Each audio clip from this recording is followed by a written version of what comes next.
وزیر داخلہ محسن نقوی کی زیر صدارت اجلاس میں کارکردگی بہتر بنانے، باہمی رابطے مضبوط کرنے اور جدید تقاضوں سے ہم اصلاحات نافذ کرنے کے پلان پر پیش رفت کا جائزہ لیا گیا۔ تمام اداروں کو باہمی رابطے، تعاون اور کوارڈینیشن مزید مضبوط بنانے کی بھی ہدایت۔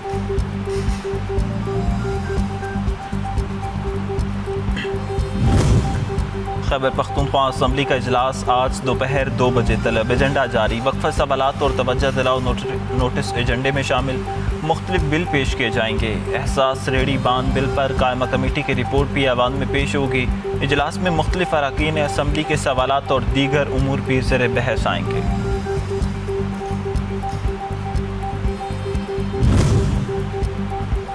دی ریڈ کلف ایوارڈ 17 اگست 1947 کشمیری عوام کے ساتھ ناانصافی کا اقدام، جس نے بھارتی افواج کے داخلے کی راہ ہموار کی۔ سرحد بندی کی انتہائی عجلت میں کیے گئے ریڈ کلف ایوارڈ میں پاکستان کے حصے میں آنے والے فیروز ورکس پر ڈاکہ ڈالا گیا۔ وزیر اعظم قائد اعظم محمد علی جناح نے بھی بنیادی اصولوں کے خلاف ریڈ کلف ایوارڈ کو گہری اور منظم سازش قرار دیا۔ فتنہ الہندوستان کے دہشت گردوں کو بیرونی سرپرستی اور مالی معاونت کے مزید شواہد سامنے آنے لگے۔ فتنہ الہندوستان کے سوشل میڈیا پر جدید ویڈیو نے حقائق ایک مرتبہ پھر آشکار کر دیے۔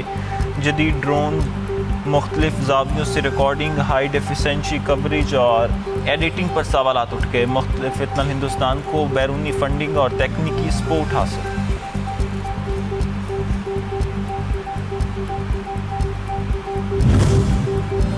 قابض طالبان رجیم نے 5 سالہ دور میں افغانستان کو دہشت گردی، منشیات فروشی، غربت اور جبر کی بھینت چڑھا دیا۔ بین الاقوامی میڈیا نے افغان طالبان رجیم کے 5 سالہ دور کو معاشی بحران، انسانی حقوق کی پابندیوں اور سفارتی تنہائی کا بدترین عہد قرار دیا۔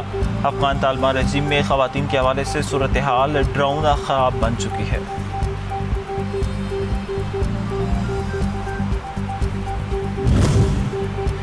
ہمسایہ ممالک میں مداخلت اور پراکسیز کی حمایت بھارت کو مہنگی پڑ گئی۔ بنگلہ دیش سے تعلق مزید کشیدہ، مودی سرکار کو ایک اور سفارتی دھچکا۔ بنگلہ دیشی وزیر اعظم کا بھارتی پراکسی شیخ حسینہ کی حوالگی تک بھارت جانے سے انکار۔ بنگلہ دیش کا بھارت سے حسینہ واجد سمیت مفروض ملزمان کی حوالگی کا عمل تیز کرنے کا مطالبہ۔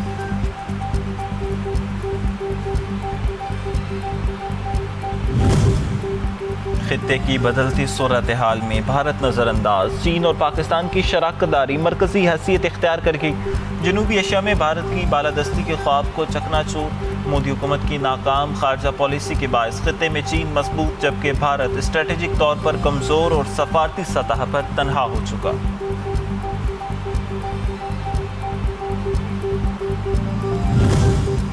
اور SIFC کے تعاون سے پاک چین سلطنتی تعاون سے سپورٹس فٹ ویئر شعبے میں نئی پیش رفت۔ پاکستان چین سپورٹس فٹ ویئر تعاون معاہدے پر دستخط، معاہدے سے ٹیکنالوجی منتقلی، روزگار کے مواقع اور پاکستان کی سپورٹس مصنوعات کی عالمی مارکیٹ تک رسائی میں اضافہ متوقع۔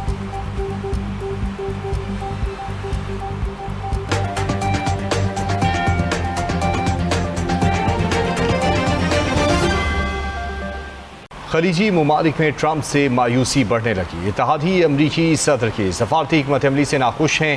ایران کے ساتھ مذاکرات کی ناکامی کا خدشہ، تشویش بڑھ چکی ہے۔ واشنگٹن پوسٹ کے مطابق سعودی عرب، متحدہ عرب امارات، قطر، کویت اور بحرین میں ٹرمپ انتظامیہ کے بارے میں بے چینی بڑھ گئی ہے، جبکہ بعض ممالک اپنی سرزمین پر بڑے امریکی فوجی اڈوں کی میزبانی جاری رکھنے کی افادیت پر بھی غور کر رہے ہیں۔ خلیجی حکام کا کہنا ہے کہ ٹرمپ نے ایران کے خلاف کارروائی کی دھمکیاں کئی مرتبہ دیں اور پھر مذاکرات میں پیش رفت کا حوالہ دے کر انہیں واپس لیا، جس سے ان کی پالیسی کو غیر مستقل اور غیر متوقع سمجھا جا رہا ہے۔ ایران کی مضبوط مزاحمت، امریکی انتظامیہ کی پسپائی، صدر ٹرمپ کے بلند و بانگ دعوے اور مطالبے زمیں بوس ہونے لگے۔ امریکی نشریاتی ادارے CNN نے حقیقت کھول کر بیان کر دی۔ CNN کی رپورٹ میں کہا گیا ہے کہ ایران کے مقابل ٹرمپ ٹیم کی پسپائی کے بعد مطالبات محدود ہونے لگے۔ امریکی ترجیحات جوہری پروگرام کی روک تھام اور عالمی توانائی کی قیمتوں کو مستحکم رکھنے تک محدود ہوتے دکھائی دے رہے ہیں۔ CNN نے انکشاف کیا کہ واشنگٹن نے ابتدائی مطالبات بتدریج اپنی اہمیت کھو رہے ہیں اور جنگ کے نتیجے میں پیدا ہونے والے نئے دباؤ نے امریکی بحث کا رخ تبدیل کر دیا ہے۔ رپورٹ کے مطابق نائب صدر JD وینس کے بیان سے وائٹ ہاؤس کے سابقہ موقف میں واضح فرق نظر آتا ہے۔ امریکی عوام کے لیے سستی توانائی کی فراہمی جنگ کے اعلان کردہ فوجی اہداف میں شامل نہیں۔ ایران نے امریکی فوجی اہلکار کو قتل یا گرفتار کرنے پر انعام کا اعلان کر دیا۔ ایرانی chief of general staff general Amir Hatami کہتے ہیں امریکی فوجی اہلکار کے خلاف کارروائی پر انعام دیا جائے گا۔ امریکی فوجی اہلکار کو قتل یا گرفتار کر کے حوالے کرنے پر $30,000 کا انعام دیا جائے گا۔ ایرانی chief of general staff general Amir Hatami نے ٹرمپ کے بیان پر رد عمل دیتے ہوئے کہا کہ ٹرمپ نے رد عمل دے کر کہ وہ مذاق کر رہے تھے۔ ٹرمپ کا مذاق بھی غلط اور نامناسب ہے۔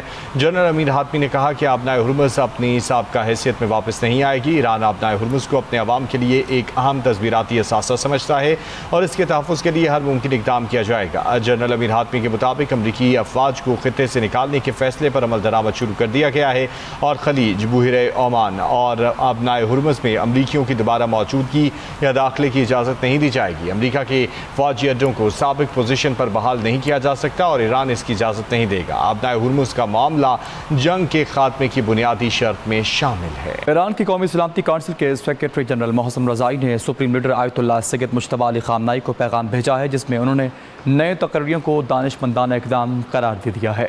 جنرل محسن رضائی نے اپنے پیغام میں ملک میں حالیہ تقرریاں اور دفاعی اقدامات کو دانشمندانہ اقدامات قرار دیتے ہوئے کہا کہ ان اقدامات نے خاصی توجہ حاصل کی ہے۔ انہوں نے کہا کہ تقرریوں نے ایران کے دشمنوں کی حکمت عملی کو بکھیر کر رکھ دیا ہے اور یہ ثابت ہو چکا کہ امام خمینی اور شہید قائد کی حکمت عملی مستقل اور ناقابل تسخیر ہے۔ جنرل محسن رضائی نے مزید کہا کہ موجودہ اقدامات ایران کی قیادت کی دوراندیشی اور ملکی دفاع اور سلامتی کے لیے مؤثر حکمت عملی کی عکاسی کرتے ہیں۔